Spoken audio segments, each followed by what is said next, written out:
Good evening, friends. Happy summer. We are here this month, July 15th. I can't believe it's already the 15th of July, and we all presumably made it through the hellscape that we just had here in Portland, and we're back to regular, beautiful Oregon summer. And we're going to be talking today with Erich Berg of Ricochet Wine Company about his inaugural vintage of his beautiful Pet Nat. You can see the spring on the label, Le Resort. We paired it with Dash Cellars Carignan, and we had all sorts of goodies as usual from artists. And we still have some clubs available because we do it as a one-time purchase too. So if anybody still wants to get a hold of those, you can hop onto our website and grab those. Erich, I think, is ready to join, and he's hanging out someplace exotic, I think, as far as I know. We'll have to ask him when we get him hooked up here.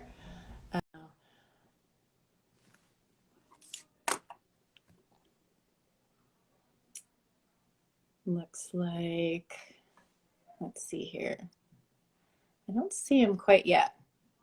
Sorry, it's always a little rickety here trying to get people to join. Here we go. There we go. I think I have to ask him. Sorry for the rockiness as we figure this out. We'll get him here in just a minute. In the meantime, I'm excited that I have cherry tomatoes, little sun golds ready to harvest in the backyard soon. It's going to be perfect with this wine, actually. One more time. It says Ricochet Wine joined. Let's try one more here, because I'm not seeing him yet. It says he's here. Go live with Ricochet. He's saying, exclamation point, I'm here. I know. Usually I can see you on a split screen. There he is. Yes, we did it. Oh my gosh, look at this background. Yeah, I'm sorry. I know, it's terrible. Where are you? So I'm in North Lake Tahoe in Tahoe City. Beautiful. A little vacation. So my wife and child are in a restaurant eating right now. And we just pulled in after we did 5 hours like paddleboarding and wow, good for you. Yeah, I'm super zenned out. So it's perfect. That's Perfect great. for this. You can ask That's me great. anything. I'm an open book. Cool.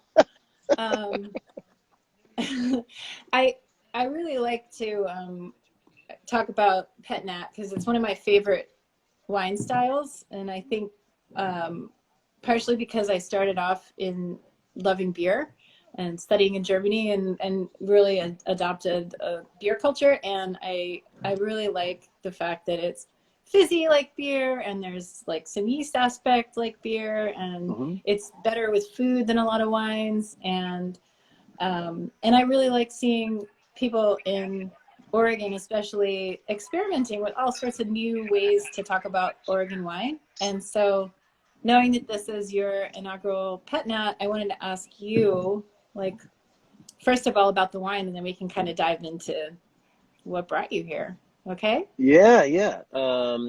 So I wasn't really into Pet Nats at all because there's some. It is like beer in a way, and particularly from a homebrew sort of perspective, because it's bottle fermented, and of all the things that I do on a winemaking side, it's the one that I have to relinquish the most control of, and that's why there are some funky Pet Nats out there, because it is truly a natural wine. You can't really do anything up front with it, but as I explored more, there are good practices to sort of set it up so that even though I might not know what the final result's going to be, that I can be pretty certain that it's going to go dry, that I can be pretty certain that it's not going to get mousy, that it's going to complete, and it's going to be sort of this effervescent, fun thing that surprises even me, to my delight. And so for that particular wine, so I previously had Day Wines, And Brienne's got a great pet nat, and so sort of learned from her approach, and I pretty much adapt from that, straying a little bit to do my own thing. But essentially with a pet nat, in this particular one, it's mostly Pinot Blanc. I bring in the fruit. I direct press it into stainless steel, and then I let it ferment. It's a natural ferment. It started to go through LML. I didn't let it stop. In fact, that's fine for a pet nat. But the quality of the fruit's important. So this comes from a nice little vineyard outside of the McMinnville AVA near Coleman Vineyards. It's a beautiful, sustainable vineyard called Bellevue Cross. And the fruit was super clean coming in. That's important, right? And so I press it. It goes clean. I should say, because I'm a super nerd on being clean, I press it into a tank. I let it settle for a day. And then I rack that. I get rid of the gross lees into the tank. And then there it ferments. And then I get it down to, so the difference between like other methods of getting bubbles in the bottle, if you think about, Méthode Champenoise, it has a cage on it, and for a good reason. The pressure of a champagne is, can be twice as much as a pet nat, and that's why the bubbles are so fine, right? So the higher the pressure, the finer the bubbles. Mm-hmm. In a pet nat, you get it to a certain sugar level, and you can decide how many grams per liter you want. So it's still sweet. It's super sweet. But how many you want to start when you bottle it? And the more that you max out under a crown cap, the finer the bubbles. I decided to max it out. So not to go too deep on the nerd stuff, but I bottled There's it. some formulas involved, huh? There is, because it's all actually that bottle, even though it's a crown cap, it still has a deep punt to it. It's meant to have pressure. And so I bottled it at 16 grams per liter, which is 1.6% residual sugar. Super sweet. Yeah. You can go 12 to 16. 16 is the limit for a pet nat, más o menos. And I thankfully didn't have to disgorge it. There are people that, there are pet nats where you open it and it just, but I wanted to get the finer bubbles. I had racked before bottling. I racked the wine a couple more times to get it as clean as possible. But otherwise, the interesting thing with a pet nat, in my opinion, which is crazy, is you freeze the tank. The way that I do it, you freeze the tank, you stop the yeast, you then bottle it cold. So if you're the person on the line doing this, it's pretty terrible. Your hands get real cold. But you bottle it cold, you crown cap it, and then as the wine gets warm, back to 55 degrees plus, the yeast reanimate, which, that wouldn't happen if you or I got frozen. So they reanimate, and then that's where the relinquish, the control aspect's gone, because hopefully the yeast colony finishes the job. There are sweet pet nats out there. There are pet nats out there that don't have a lot of bubbles, right? And so hopefully you have a strong colony. They're hopefully not too mad at you that you froze them. And then they go to town, and thankfully in this case, it went bone dry. There's no residual sugar in this pet nat. And, when I bottled it, it was so sweet. I was like, I don't know if I like this. I personally was not smitten with it, but then it got kind of leesy. It got kind of like some of that, it's not a champagne by any means, but it kind of has a grower champagne leesiness or brioche-ness to it, because there's still yeast in there. And it went from like this really ripe Pinot Blanc, which was all apricots, to something a little bit more earthy and muted and nuanced and cool, without having any of those pet nat problems that you can sometimes run into. And then sadly, I only made 100 cases. So you have the last stuff. So you'll do it again, huh? If it's on the agenda. Mm-hmm. I have doubled down my Pinot Blanc, because I also make a still Pinot Blanc, which I'm bottling this month or next month. But I'm getting as much Pinot Blanc as I can. The original notion for the Le Ressort was to do a skin contact Pinot Gris, Pinot Blanc co-ferment, because I really wanted to double down on the hipster stuff. But because of the wildfires, I didn't get Pinot Gris last year. So it might be a little bit different this year. I might try to still do that, get like a Ramato Pinot Gris going just for the color. I still want it to be pink. I want it to still have structure. But yeah, I'm making it, you know, the market decides what you make sometimes. And if I sell out 100 cases in 6 weeks, I probably should make more. Yeah. Well, I really like the choice of Pinot Blanc. And we said this before, I think, and one of the growers' champagnes that I carry in the wine shop, Pierre Gerbet, has a good dollop of Pinot Blanc in it. And it's not a more commonly, you know, attributed grape in Champagne. But what I like about it is because it is so neutral, usually, in some of the same ways that Chardonnay is, it takes to winemaking, you know, and the little bit of yeastiness and the backbone of acidity and the fun textural components that the bubbles bring, I think really make Pinot Blanc shine. And then that little dollop of Pinot Noir in there really adds interest. And so, you know, I'm sure the same will be true when you do it with the Pinot Gris. And I like the idea of doing a little skin contact. Yeah, and it's still going to be Pinot Blanc based. I mean, I think obviously in the Willamette Valley, Chardonnay is sort of the diva. I think that's true in Burgundy too. But, you know, historically, genetically, Pinot Blanc is actually the original Weissburgunder. And it gets short shrift sometimes. And I think particularly in the Willamette Valley, there's not enough of it grown. It's hard to find. And I think more people should plant it. I think it's more interesting. It is more, you know, certainly more linear than a Pinot Gris, but it's almost like between a Pinot Gris and a Chardonnay. It has a little more aromatics, because Chardonnay to me is a winemaker's intervention dream. I mean, Chardonnay wants to be kind of manipulated, and it is. Pinot Blanc, I think, has got a little bit more. You can kind of let it be. It's a beautiful varietal. It's got great acid. It's a late ripener. Usually it comes in pretty hot. I don't know.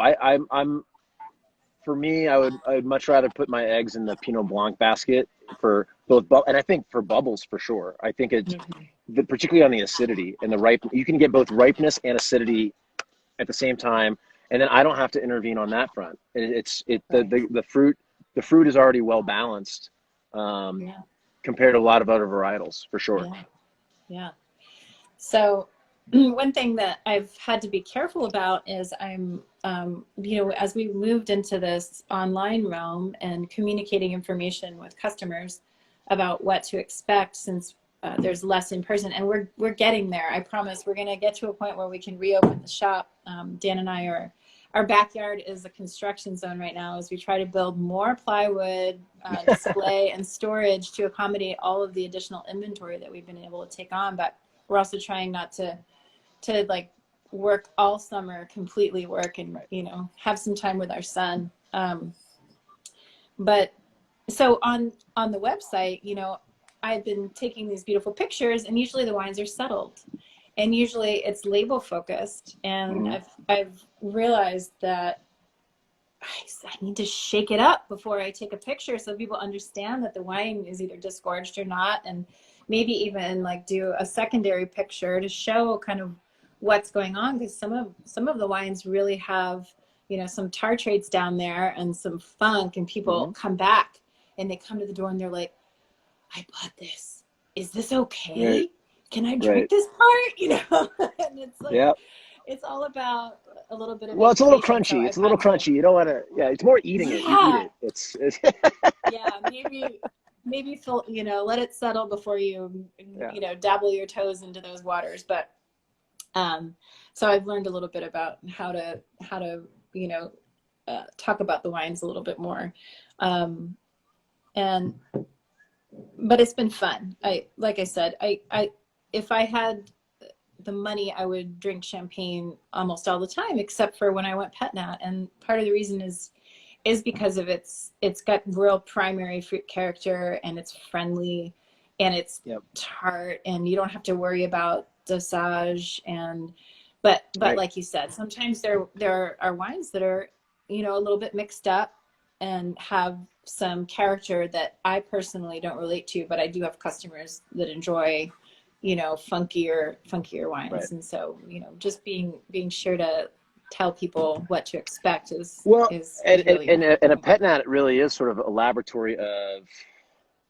I mean, if you can't add sulfur at crush, even if you wanted to. I don't for my other wines anyway, but even if I wanted to, you can't because you want the yeast culture to, you know, you want the colony Really to strong. grow. Yeah. Once it's in the bottle, you can't manipulate it. You know, there's all these. So really, it's making the decision on the fruit and then being as clean as possible. And that really is, I think, we're, you know, not. I'm not going to throw anyone under the bus particularly, No, but but there are winemakers. Um, I have friends that are brewers, going back to beer, and they hate winemakers. The reason why a lot of them hate winemakers is because when you're a brewer, you got to be super, like sanitation is key. yeah. In winemaking, I mean, to me, I clean before I dirty something. I clean right after, and I'm Yeah. constantly thoughtful of VA, Brettanomyces. Like, I don't. If someone likes a little funk on their wines, I don't begrudge them that. Yeah. I, I'm trying to make unfiltered wines. My wines are Yeah. still alive, Yeah. so in the very least, I think of it like a restaurant in the back of the house. I want that kitchen to be clean. Yeah. But in wine, you kind of have more latitude. And the beer guys, they're like, you guys drink beer to make your wine, and then you get all the credit, and then you can sell your wine for whatever. And we're getting $6 a pint at best. And so my brewer friends they're just mad. They're mad all the time. Yeah, sure. Have them harvesting wheat during a wildfire. I Everyone don't can think just so. Yeah, everyone can just choose someone else to be mad at. That's right. Yeah. Well, I'm glad Yeah, that you for like sure. the pet nat. I mean, as an inaugural thing, I really had no idea because one doesn't. I mean, for any product that you roll out, but with a pet nat particularly, I had no idea. I was throwing pasta against the wall, and I Yeah. applied what I know, Yeah. and Well, and you were like 2020, it hasn't been risky enough. You know, I'm really, I just want to see where I can go with my anxiety level. right, yes, yes, might as well. Well, you know, with a white wine, I wasn't too worried about that actually, but yet Yeah. nonetheless, yeah, you know, there's. I didn't really think about that. Like, why did I add more risk to my 2020 portfolio? Yeah. It's to have fun. That's right. That's right. Speaking of which, you've had a fun journey from one thing to another. Do you want to like talk about like the birth of Ricochet a little bit for Yeah, people who may not be I can, familiar? I can try to do that. It's like a long elevator speech, like a skyscraper. So I moved out to Pennsylvania. I grew up in Pennsylvania. I moved out to Oregon in 2014. No, Eric, when did you move out here? Very 2004. yeah. 2004. Sees vacation brain. After being in the Chicago fine dining scene, which you and I kind of share that experience, and we were just kind of tired of Chicago and blizzards, so I applied to all the wineries in the Willamette Valley and Walla Walla, and I got a harvest gig at Domaine Serene. And so I drove out here. I'd never been to Oregon. When I crossed the border from Idaho, I thought I made a grave mistake. I didn't know anything. I was like, "Where's the green stuff?" You know. But you get to the Columbia and you figure it out. Was it the But I came out. euphemistic green stuff or the trees you were Yeah, looking for? the trees, but there could be double entendre. So I did a harvest there, and I learned a ton from Domaine Serene, which is a bit different from my current philosophy. But if there's ever a place to learn in terms of having all the resources, the lab, the science, the tools, the toys, how to take apart a bottling line, like no one knows how to do that. None of my, Right. because you don't have to really know that stuff anymore. But then you did, and so it was Carhartts, trenches, blue collar stuff, but really hands on, really good mentors. Um, But after 3 years, I was there for 3 years. I couldn't walk, and I ended up needing open hip surgery. Um, and then I couldn't walk for a while after that. And so I was put into a cubicle. I was doing compliance work for Domain Serene, which I was glad for at the time, but that's not why I moved out here. So I got my master's degree in education, and because I thought, well, I can't make wine, I can't move. So I became a high school English teacher and did that for about 6 years and absolutely loved it. I was selling Shakespeare to reluctant kids. It was great.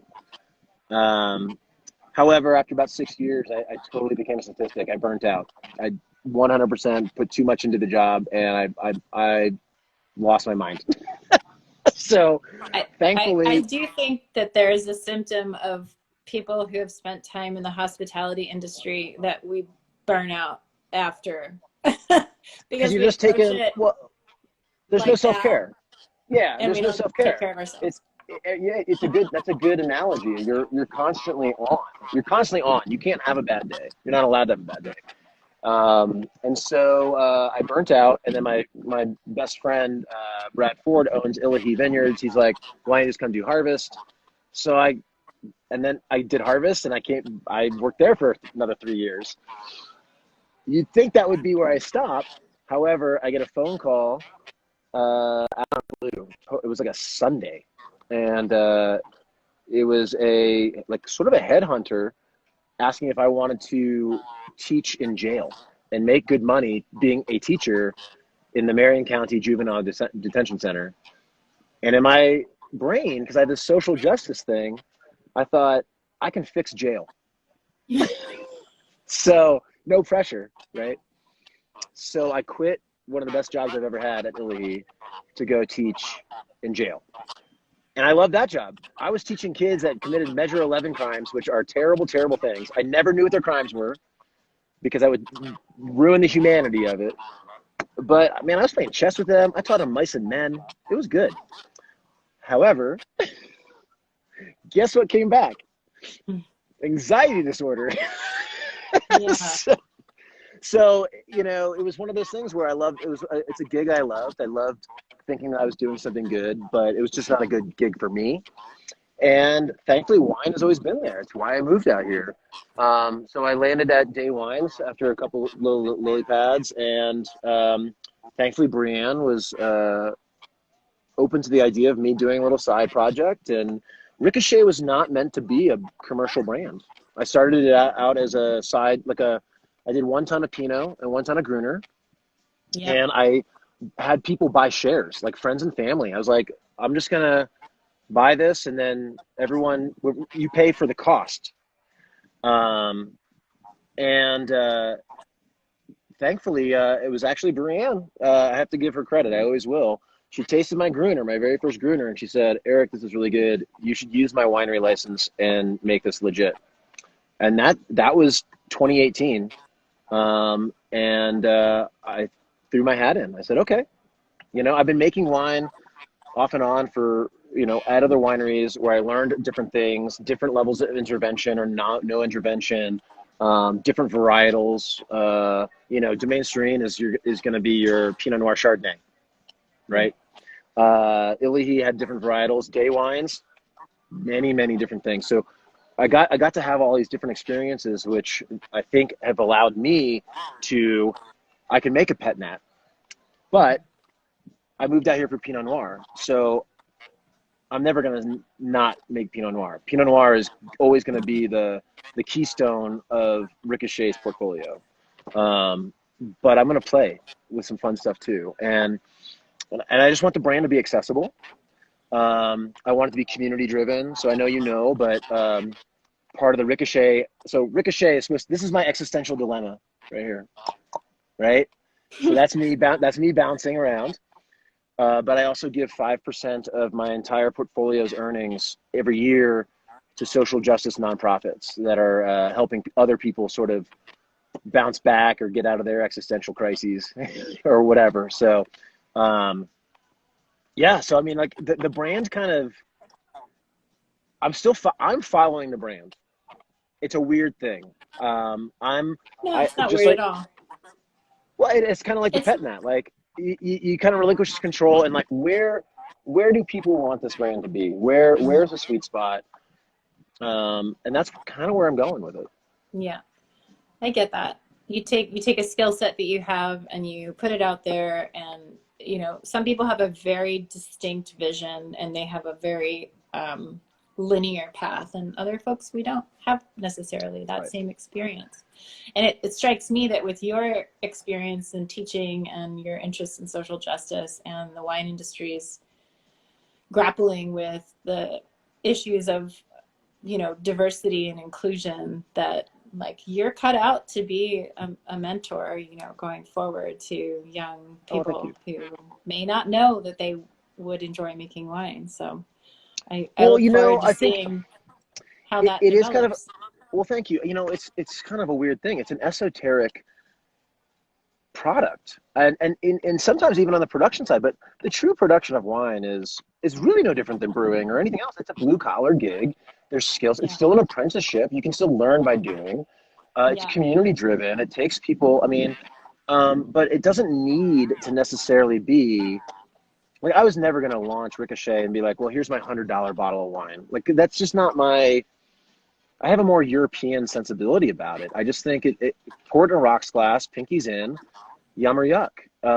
You can still have high end wine that you're gonna throw in the Riedel glass, but yeah, so many people um, in my family, um, they get scared about wine because they fear that they don't know enough about it to enjoy it because it's put on this pedestal. And I just think, you know, I put screw caps on my Gruner and my Rosé, and the only reason I yeah, did was because our corker was broken. So it okay, wasn't a decision made for me. I'm never going back because what happened was people that never knew what a Gruner was, but they just want the convenience and they're like, I know this is an everyday wine because it's got a screw cap on it.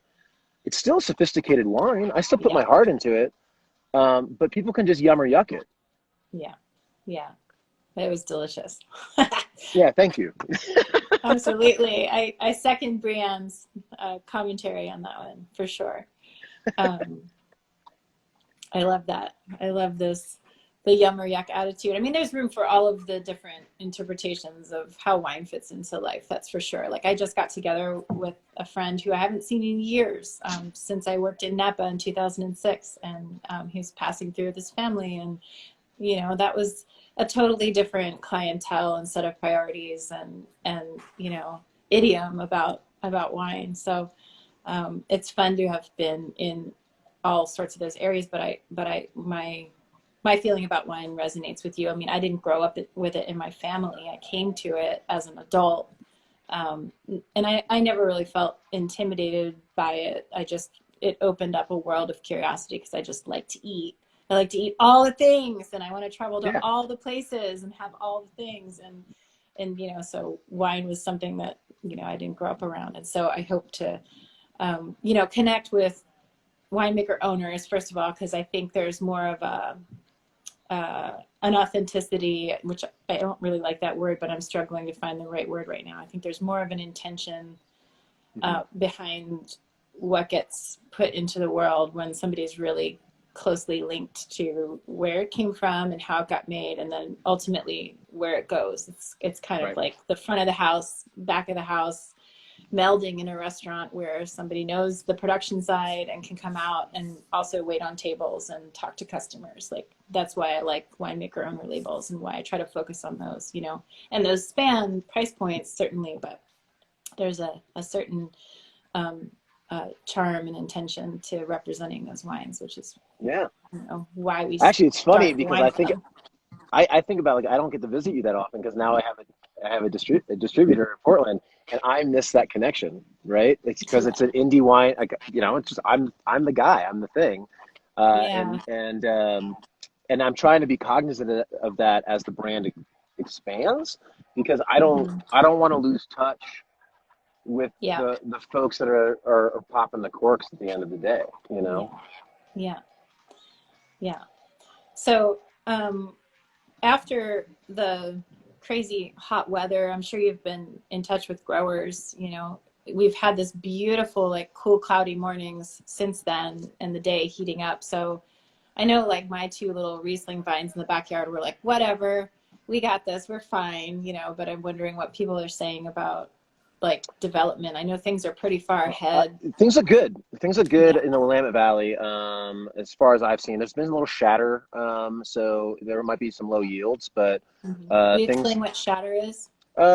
So after bloom, as the little as the berries are being born, you get heavy hail, often is the case, and it comes in and basically kind of shatters those really tiny flower. It's either the flowers or the birth of the berries. Um, and so we got some heavy rain shortly after bloom. And so there, I've seen a little bit of shatter, and I think there's going to be some issue with heat. People are leaving. The folks that I'm buying some grapes from, they've left their leaves on longer for shade. I can tell you though, the stuff in Southern Oregon, my Mourvèdre Rosé, I don't know if I'm getting any Mourvèdre. They already cut the irrigation off to all farms and vineyards a month ago, and that was fifth or sixth leaf, and so I'm actually more concerned about stuff from Southern Oregon. And there's smoke already. I mean, we're going to be staying in Ashland tomorrow, and on the drive down to Tahoe, it's smoky. It's smoky down here. Yeah. So I mean, actually, there's a haze in Tahoe. So I might have a little bit more concern for Southern Oregon fruit. Willamette Valley so far seems pretty great. Yeah. I'm hoping that people stay sensible throughout the summer. And I know that there was a great improvement in Portland. Like the fireworks were toned down, and people seem to be definitely more shaken into like existential crisis mode after the heat wave and like paying attention. So maybe even though it's drier, people will behave a little bit better when they're out in our beautiful forests. Right. Well, I'm glad to hear that you're going to do this again.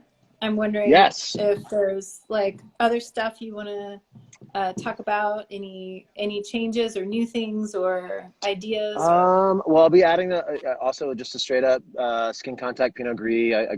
I'm getting some fruit from Erratic Oaks, which is down in the Mount Pisgah. It's the newest AVA, one of the newest AVAs in the Willamette Valley. It's right next to Freedom Hill Vineyards. It's beautiful. So I'll be adding that. Definitely adding more Gruner.